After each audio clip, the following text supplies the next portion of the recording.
Shalom, bertemu lagi dalam renungan harian ini ya. Puji Tuhan, hari baru, berkat baru, penyertaan Tuhan yang selalu ada dalam hidup kita.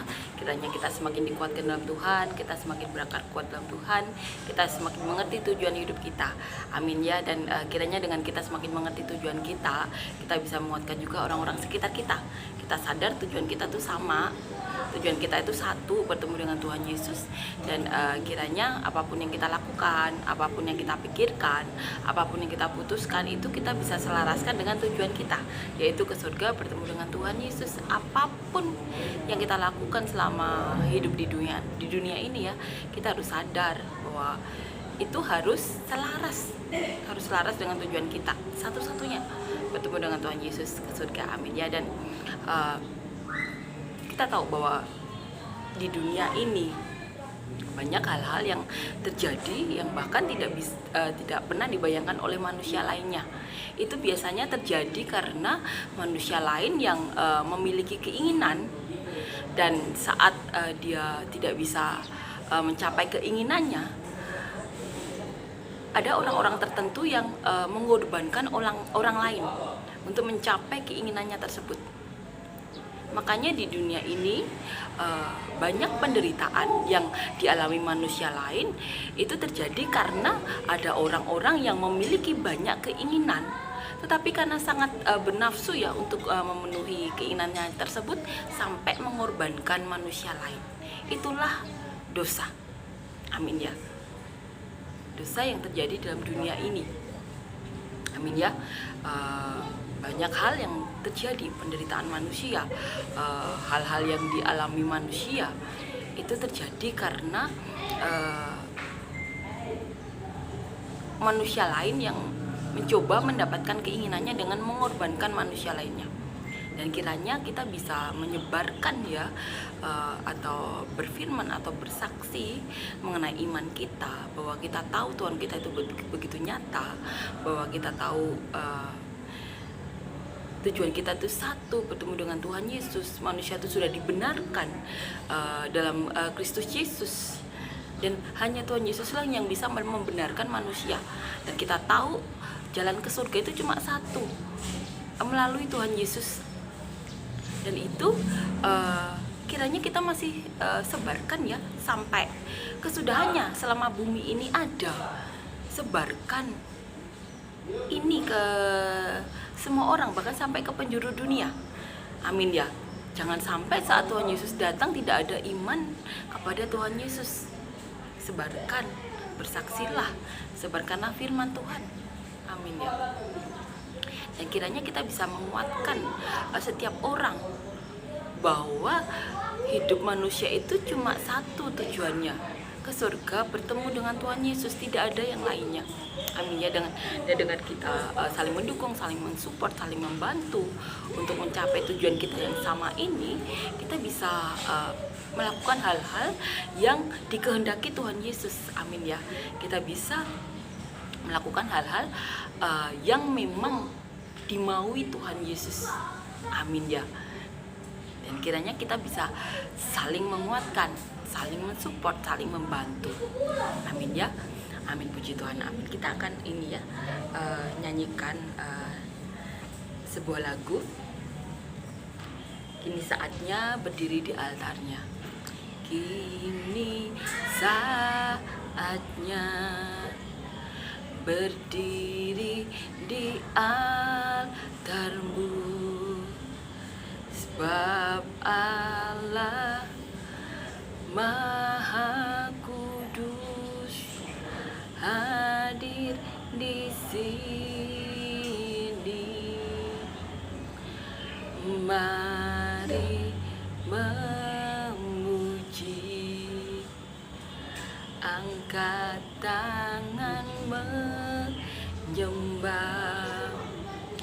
sebab Allah Maha Kudus hadir di sini.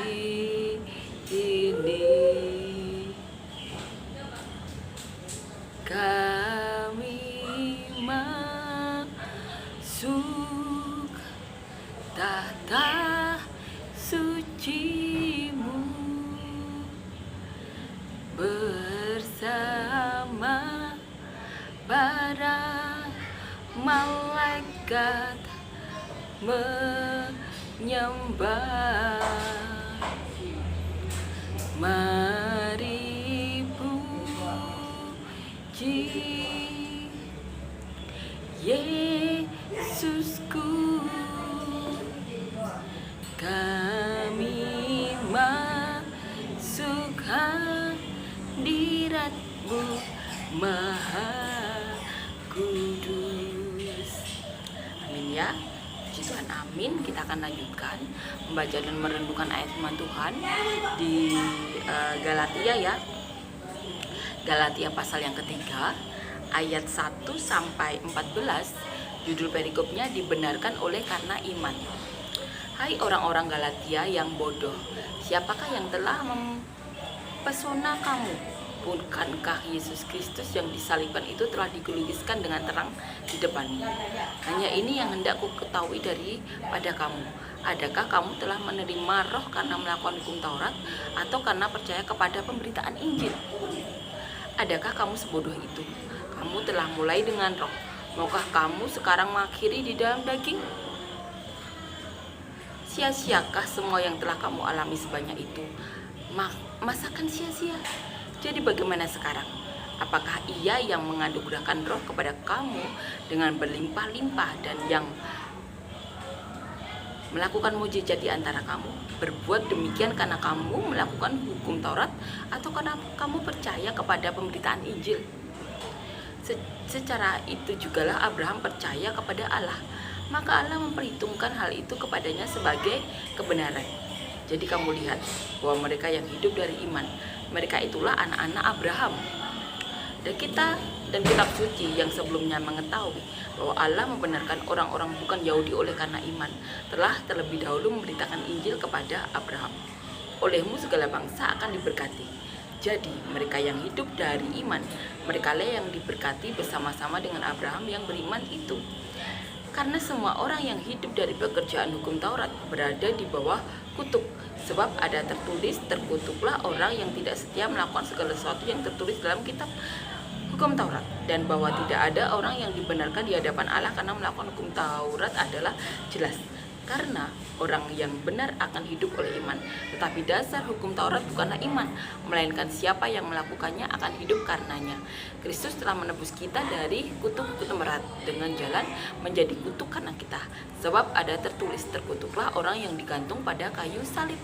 Yesus Kristus telah membuat ini supaya di dalam Dia berkat Abraham sampai kepada bangsa-bangsa lain, sehingga oleh iman kita menerima roh yang telah dijanjikan itu.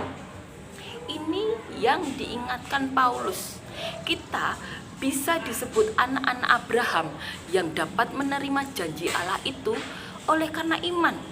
Jadi cek diri kita saat ini, apakah kita hidup oleh karena iman? Amin ya.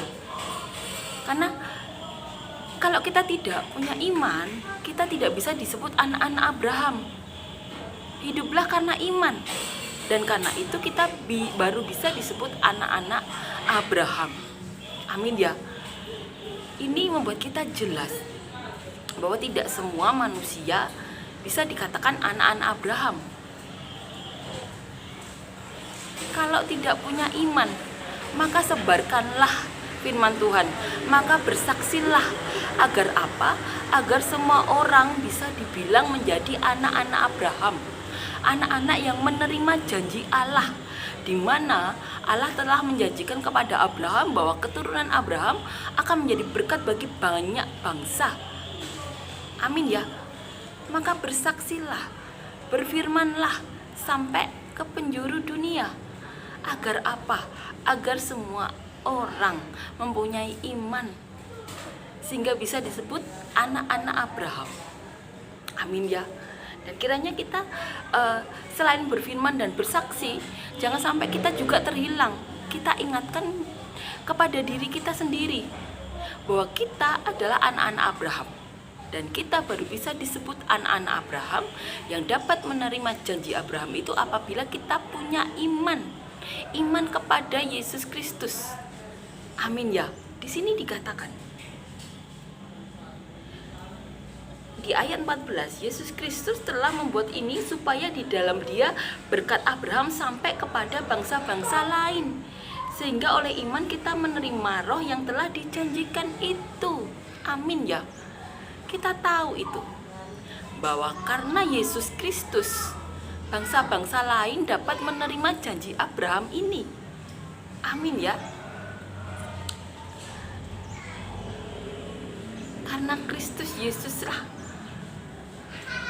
maka janji Allah kepada Abraham tergenapi. Amin ya. Dan kiranya kita menyebarkan ini. Jangan sampai apa yang dilakukan Tuhan Yesus 2000 tahun yang lalu sia-sia. Maka berfirmanlah, bersaksilah, agar semua orang bisa mengerti ini. Kita baru bisa disebut anak-anak Abraham yang menerima janji Allah kepada Abraham, di mana keturunan Abraham akan menjadi berkat bagi banyak bangsa apabila kita beriman kepada Tuhan Yesus Kristus.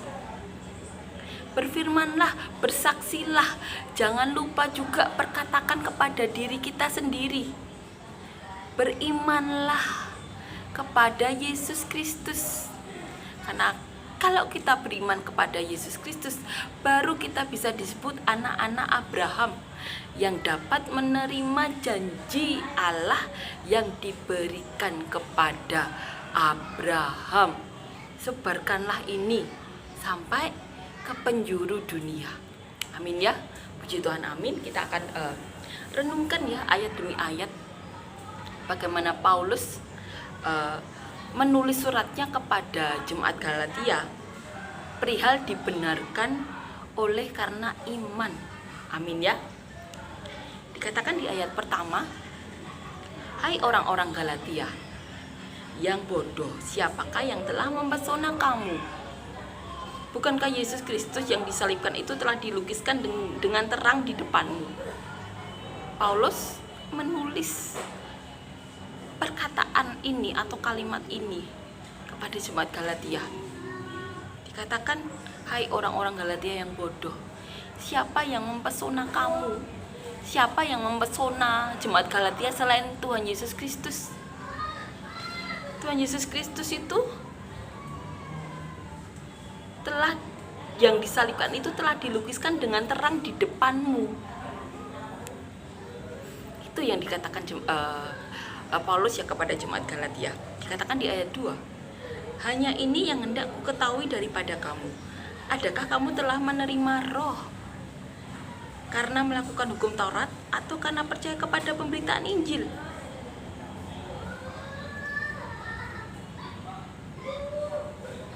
Ini yang alasan Paulus memperkatakan jemaat Galatia bodoh.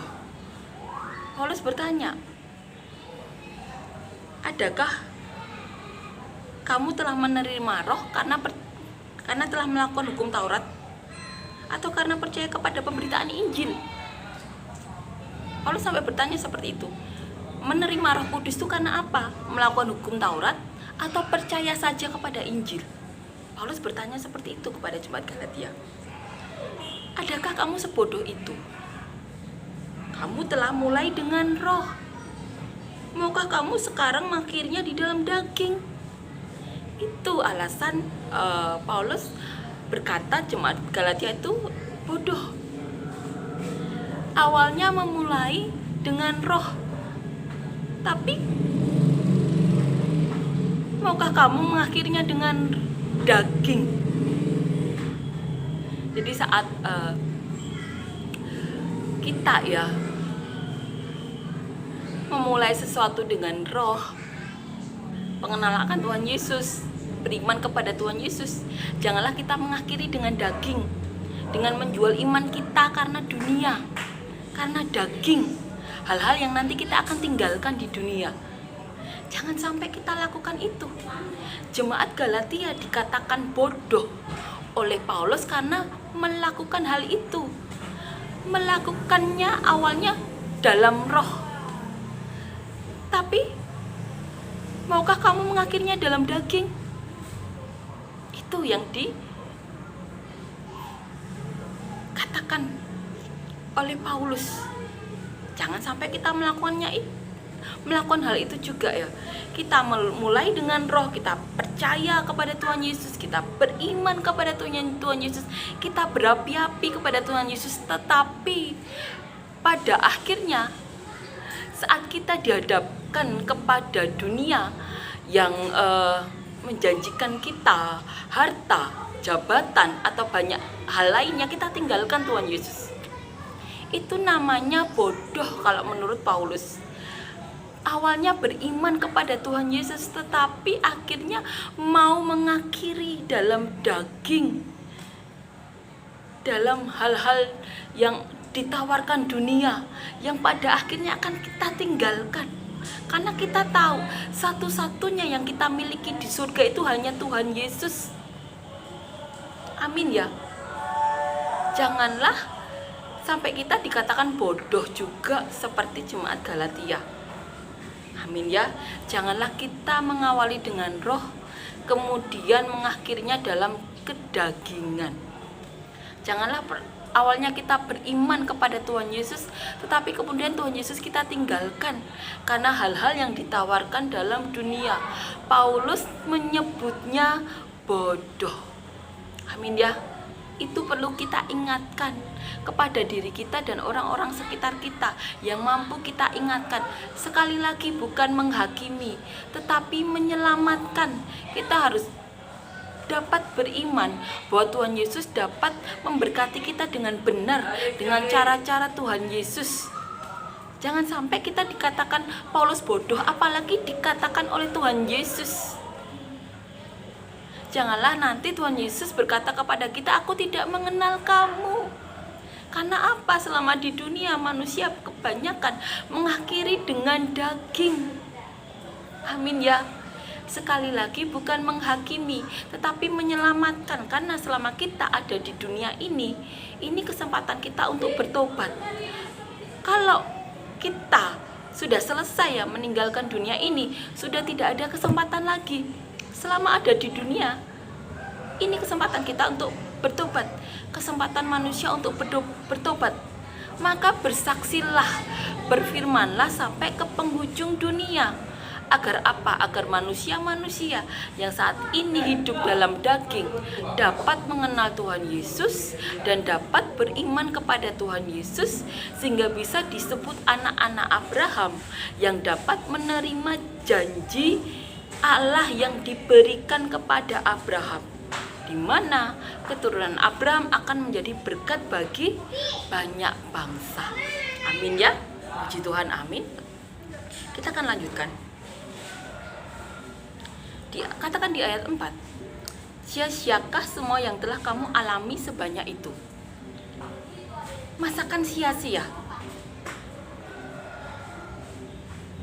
Itu yang ditanyakan oleh Paulus. Sia-siakah yang kalian alami selama ini? Masakan sia-sia? Saat beriman kepada Tuhan Yesus, tentu banyak hal yang dialami mereka. Seperti Paulus dirajam, Paulus disiksa. Saat bersama Barnabas, Paulus dirajam sampai dikira mati, diseret di luar kota, sampai diseret keluar kota. Kita bayangkan dari dalam kota diseret keluar kota, itu jauh pastinya jaraknya. Dikira meninggal. Saat dikelilingi murid-murid lain, ternyata Paulus masih hidup. Itu yang dialami Paulus. Dan masih banyak lagi yang dialami Paulus. Paulus disiksa, dipenjara. Saat dipenjara disesah. Banyak hal yang dialami Paulus. Makanya Paulus dapat bertanya kepada jemaat Galatia, sia-siakah yang kalian alami selama ini? Masakan sia-sia? Itu pasti yang dialami oleh sebagian jemaat lain. Banyak hal yang dialami Paulus saat mempertahankan imannya kepada Tuhan Yesus. Masakan sia-sia? Tetapi kita tahu bahwa Paulus saat mengalami banyak hal itu, Paulus dihibur oleh para malaikat Tuhan, dihibur oleh Roh Kudus. mereka berbicara kepada Paulus, menguatkan Paulus. Dan kiranya itu juga yang dialami manusia lain saat ini sampai kesudahannya, dihibur oleh malaikat Tuhan, dihibur oleh Roh Kudus, bahkan dihibur oleh Tuhan Yesus sendiri.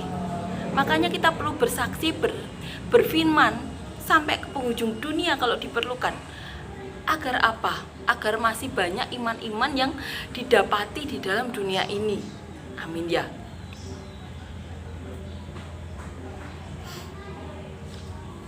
Dikatakan di ayat 5, jadi bagaimanakah sekarang? Apakah Ia yang menganugerahkan Roh kepada kamu dengan berlimpah-limpah dan yang melakukan mujizat di antara kamu berbuat demikian karena kamu melakukan hukum Taurat, atau karena kamu percaya kepada pemberitaan Injil?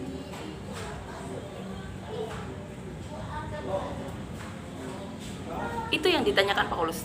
Jadi bagaimana? Orang yang memberikan kepada kalian roh yang berlimpah-limpah itu, dan yang melakukan mujizat di antara kamu, dan berbuat demikian ya, memberikan mereka roh secara berlimpah-limpah, melakukan mujizat di antara jemaat Galatia, itu menurut jemaat Galatia itu bisa dilakukan dengan percaya kepada hukum Taurat, atau melakukan hukum Taurat, atau karena percaya kepada pemberitaan Injil. Itu pertanyaan yang diberikan Paulus kepada jemaat Galatia. Menurut kalian, orang yang telah melakukan mujizat di antara kalian dan memberikan roh yang berlimpah-limpah di antara kalian, itu bisa melakukannya karena melakukan hukum Taurat atau karena percaya kepada pemberitaan Injil? Paulus sampai bertanya kepada jemaat Galatia hal yang mendasar itu. Tetapi ini jangan sampai kita sepelekan juga. Mari kita bertanya juga kepada diri kita sendiri. Kita percaya kepada hukum Taurat atau percaya kepada pemberitaan Injil? Saat kita lihat orang-orang melakukan kesalahan, disitulah kita akan bisa melihat orang itu cenderung beriman kepada Tuhan Yesus karena pemberitaan Injil, ataukah karena melakukan hukum Taurat. Amin ya. Dikatakan di ayat 6, secara itu jugalah Abraham percaya kepada Allah, maka Allah memperhitungkan hal itu kepadanya sebagai kebenaran. Jadi kamu lihat bahwa mereka yang hidup dari iman, mereka itulah anak-anak Abraham. Amin ya. Ini yang dikatakan Paulus yang kita bahas di awal, bahwa mereka yang hidup dari iman, mereka itulah anak-anak Abraham. Dan kitab suci yang sebelumnya mengetahui bahwa Allah membenarkan orang-orang bukan Yahudi oleh karena iman, telah terlebih dahulu memberitakan Injil kepada Abraham.